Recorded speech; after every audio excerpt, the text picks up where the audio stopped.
Now this one is called the Chakra Princess. And again, it's done on a shield.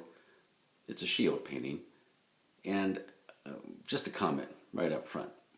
The girl is naked, I know. I believe that the human form is absolutely beautiful.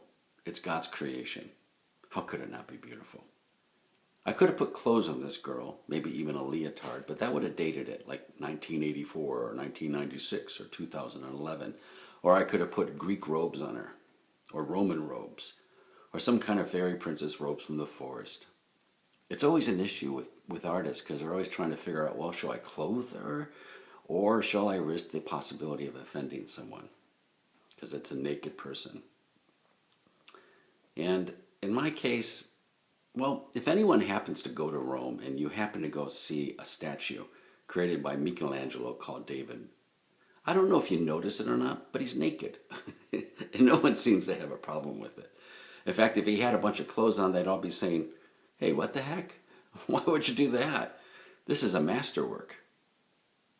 Well, the respect and the care that I put into this painting makes it real clear that it's a glorification of the human form, God's creation.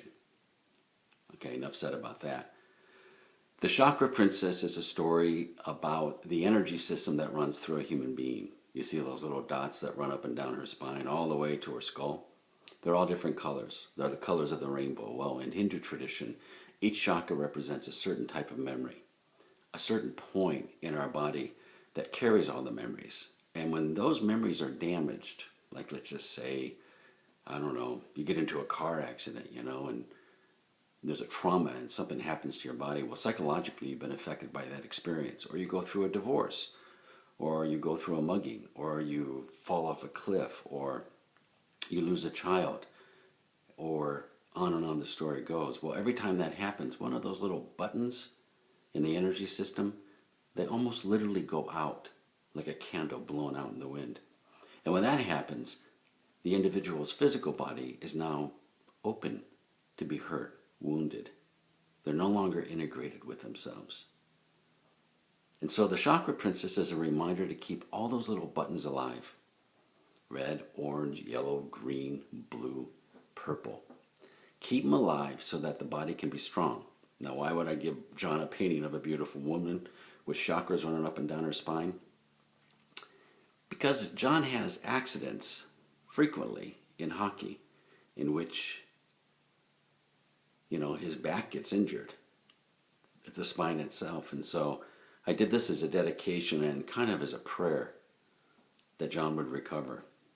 And I knew it's an exciting painting to look at. He's a guy. He'd appreciate it. And the very top one, the crown chakra, they call it. The 8th button is really a flame, and it kind of goes right into heaven. That's when the individual wakes up. Anyways, the Chakra Princess.